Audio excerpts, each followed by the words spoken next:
যিনি খুন হয়েছেন তার স্ত্রী অভিযোগ করেছেন যে তৃণমূলের অন্য গোষ্ঠীর লোকরা তার স্বামীকে খুন করেছে। এবং আপনারা চেচুড়ি গ্রামে যদি কান পাতেন তাহলেও জানতে পারবেন বা খবর পাবেন যে তৃণমূলের গোষ্ঠীদ্বন্দ্বের ফলেই মিন্টু শেখ খুন হয়েছে। এর সঙ্গে সিপিএমের কোনো যোগাযোগ নেই। আর যারা অ্যারেস্ট হয়েছে বা ধরা পড়েছে বলছেন তারা আমরা যতদূর জানি যে তৃণমূলের সমর্থক। একেবারে চতুর্থ দফা নির্বাচনের আগের দিন রাতেই আমরা দেখলাম বোলপুর লোকসভা কেন্দ্রের অন্তর্গত কেতুগ্রাম, যেখানে তৃণমূল কর্মী খুনের ঘটনার যে দুজনকে গ্রেফতার করা হয়েছে তারা দুজনেই তৃণমূল কর্মী, তৃণমূল সমর্থক, এমনটাই দাবি করছেন প্রতিবেশীরা। সুকান্ত মুখোপাধ্যায় আমাদের প্রতিনিধি সরাসরি রয়েছেন আমাদের সঙ্গে। সুকান্ত, প্রতিবেশীদের কি দাবি, পুলিশ কি বলছে? ইতিমধ্যে এই যে ঘটনা গতকাল অর্থাৎ রবিবার রাত্রি 8:30টায় হয়েছে, প্রকাশ্যে নৃশংসভাবে খুন করা হয় তৃণমূল কর্মী মিন্টু শেখকে চেচুড়ি গ্রাম, যা কিনা এই কেতুগ্রাম বিধানসভার মধ্যে পড়ছে বোলপুর লোকসভাতে।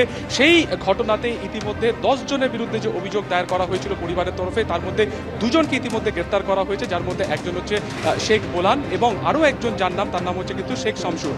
এর মধ্যে গুরুত্বপূর্ণ হচ্ছে যেটা বারবার কিন্তু যেটা তৃণমূল নেতৃত্বের তরফে বলা হচ্ছিল যে বিরোধী পার্টির হাত রয়েছে, সিপিএম এর হাত রয়েছে, তারা কিন্তু বারবার যে দাবি করছিলেন। কিন্তু ইতিমধ্যে পুলিশ যে 2 জনকে গ্রেফতার করেছে তার মধ্যে বুলন শেখ যার নাম, তিনি কিন্তু এই কেতুগ্রাম থানারই সিভিক ভলেন্টিয়ার এবং আমরা তার বাড়িতে কিছুক্ষণ আগে গিয়েছিলাম।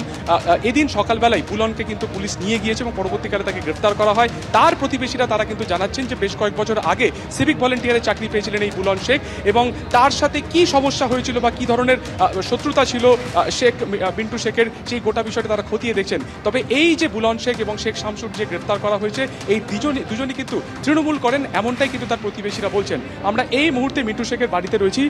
আমরা কিছুক্ষণ আগে যখন তার স্ত্রীর সাথে কথা বলছিলাম, তিনি কিন্তু বারবার দাবি করছিলেন যে তারা সিআইডি তদন্তের দাবি করছেন এবং সেই ঘটনার সময় বা যখন তিনি দাবি করছিলেন সেই সময় কিন্তু তখনও পর্যন্ত কাউকে গ্রেফতার করা হয়নি, আটক করা হয়েছিল। কিন্তু তারপরই 2 জনকে উপর্যুপরি গ্রেফতার করা হয় এবং যার মধ্যে তোমাকে বললাম যে বুলনের প্রতিবেশীরা কিন্তু দাবি করছেন যে তিনি তৃণমূল করেন। ফলত এই খুনের ঘটনার নেপথ্যে কি কারণ রয়েছে, অর্থাৎ ব্যক্তিগত শত্রুতা নাকি একেবারে তৃণমূলের অন্তর্দ্বন্দ্ব নাকি এর নেপথ্যে বিরোধী কোনো শক্তি রয়েছে, সবটাই কিন্তু ক্ষতি দেখা হচ্ছে।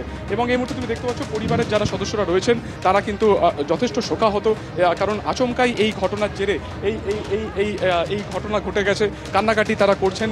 আমরা কথা বলছিলাম স্ত্রীর সাথে, তিনি কিছুক্ষণ আগে সিআইডি তদন্তের দাবি করছিলেন। আমরা আরেকটু কথা বলার চেষ্টা করব। দিদি, 2 জনকে গ্রেফতার করা হয়েছে, কি বলবেন? আমি কোনো কথা বলতে চাই না, আমি আমার স্বামীর বিচার চাই।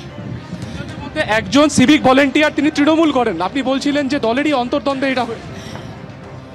জানি না কি বলবো, কিছু বলার নেই।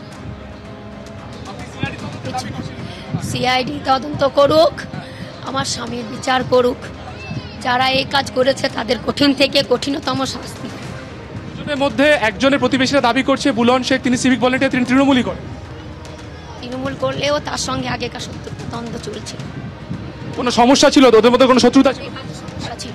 তারা এখনো কিন্তু পরিবার অনড় এবং দেখতে পাচ্ছ যে শোকে বিহল, তিনি কথাও বলতে পারছেন না। তিনি কিছুক্ষণ আগে যে সিআইডি তদন্তে দাবি করছিলেন, 2 জন গ্রেফতারের পর তিনি কিন্তু একই ঘটনাতে বা একই কথাতে অনড় এবং তিনি কিন্তু স্পষ্ট বললেন যে বুলন শেখের সাথে তার স্বামীর একটি সমস্যা চলছিল এবং এই সমস্যা কি রাজনৈতিক নাকি ব্যক্তিগত, সেই বিষয়টা তিনি কিন্তু পুরো স্পষ্ট বললেন না। তবে অবশ্যই 2 জন গ্রেফতার হয়েছে, কিন্তু আরো 10 জনের নাম রয়েছে, তাদের মধ্যে দেখার যে কারা কারা গ্রেফতার হয়। তবে একেবারে 2 জনকে গ্রেফতার করা হয়েছে এবং 2 জনেই তৃণমূল কর্মী বলে একেবারে স্থানীয়দের তরফে দাবি করা হচ্ছে।